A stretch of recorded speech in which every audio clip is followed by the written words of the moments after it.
roundtable talking about what's going on out there.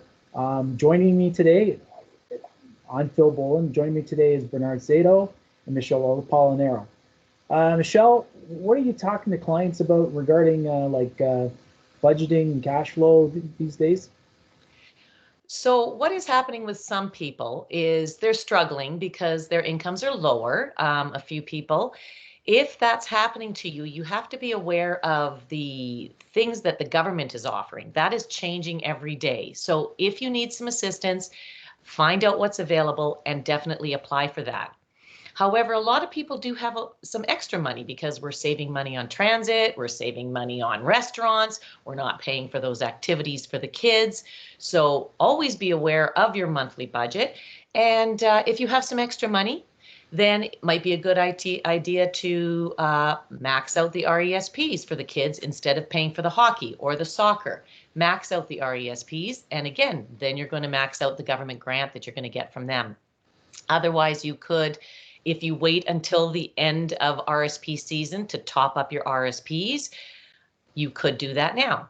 You could also max out your TFSAs if you need to, because maybe you always wait until the end of the year to see what's happened throughout the year. Now you know between now and the next 6 months, you're going to be saving money from working from home and not being able to spend on what we like to spend money on. And you can always top up your TFSA. Also, if you have some extra money and you're thinking about putting some money into your home office or buying a new chair, since you're going to be sitting in it for a long time because COVID might be lasting longer than we hope, you could set some money aside for that. And be ready for what's going to happen. We don't know. And the uncertainty also, it doesn't always cause us stress with our monthly budget, but sometimes it causes us stress as to the unknown. When you're unsure, just keep in mind, we're always here to walk you through a scenario, figure out how long it might last, and you just need somebody to give a call, email, talk to us. We're always here to think those ideas through and voice your opinions and see what we're thinking and what we're hearing from our side. Bernard, what are you talking to your clients about in the market today? Yeah, good question, Phil. Since the last time we chatted, the market has rallied back quite a bit. It's been pretty impressive given the way that people were feeling in late March at the bottom there. A lot of people have this discussion about the shape of the recovery. You know, whether it is a V-shaped recovery, a U-shaped recovery, an L, etc. I think that probably trying to predict that and using that as a way to invest is probably not very effective. One thing that I was asked to note was that there's still a lot of cash on the sidelines. There was a lot of outflows from the market, and there's a lot of money sitting in money markets. And now then we should factor in a potential fear of missing out, a FOMO factor for those if the market continues to rally. There is lots of cash here to support that. Not every area of the market has rallied. Financials have lagged, although they had an impressive week this week. REITs, so real estate, publicly traded real estate has lagged, and small caps are still down, and they've had their own various shapes of recoveries, etc. I think the lesson here for everyone is that the speed of the market is something that we can't tackle. We can't overcome that. So it's tough to make moves. You know, even an example is Warren Buffett was holding cash, getting ready for an opportunity, and the market's rebounded so fast. Who knows? There still could be an opportunity in the future, but everything's moving so fast that I think that a well-diversified, balanced portfolio that is the correct risk tolerance for you is still the most sustainable investment strategy for most investors. It's what's working right now, and it's always has worked.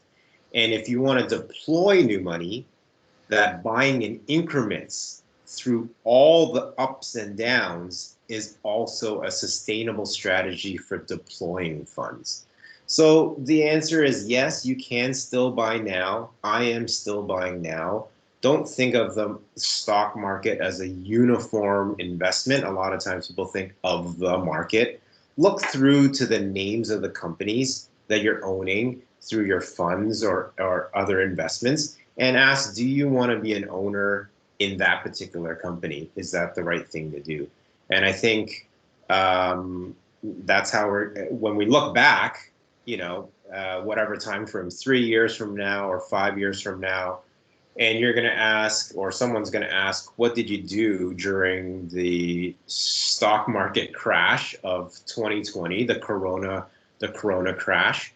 I think it's going to look favorable if you held out and held your investments through those times. And if you added money during that time, that's going to look favorable as well.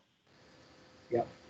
One of the things that we've had a lot of questions from clients in the last little while is, how is this whole thing with COVID-19 going to affect my retirement and my investments? And I've been answering that with clients a lot recently. And, we go back to the basics and saying, okay, let's look at the plan first. We've got to look at your plan. We're going to make sure that you're okay. So our plans are usually very conservative, based on a 5% rate of return over a long period of time and a 4% withdrawal rate in retirement. So when we look at this, we expect over the years that we're going to have ups and downs. That being said, nobody's in our lifetime's gone through COVID-19. But again, I think you have to go back to the plan. So whenever people come back to me and I say, okay, well, let's look at your personal situation. Are you okay? It's the optimist in me, but I've been through so many things. We were through 2008. We've been through the tech bubble. We've been through so many downturns in my career that when I look at it, I go, the markets will come back. The most important thing is, how are you going to react to this situation? It may require that we sit down and revisit your risk tolerance, okay? Or we may be able to really look at your plan if your plan was more aggressive than it should be. But in most cases, the most important thing is to look at the plan, okay?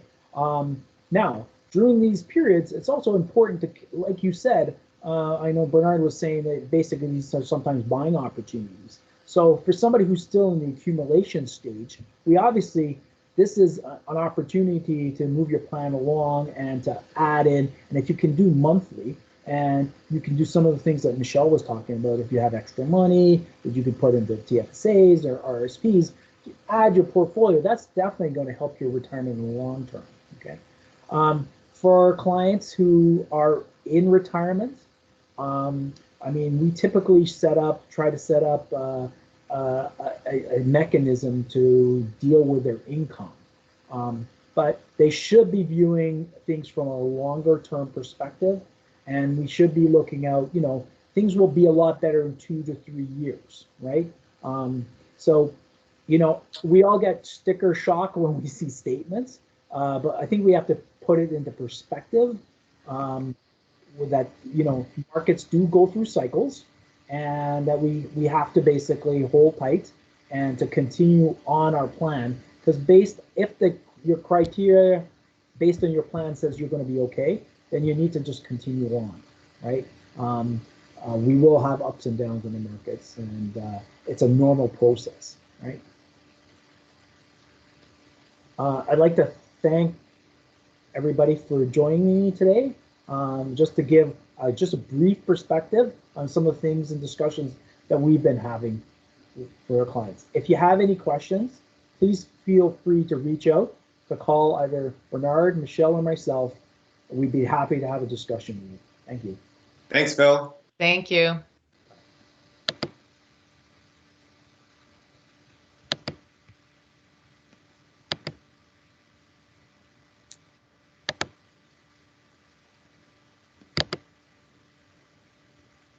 Stop the recording, Phil.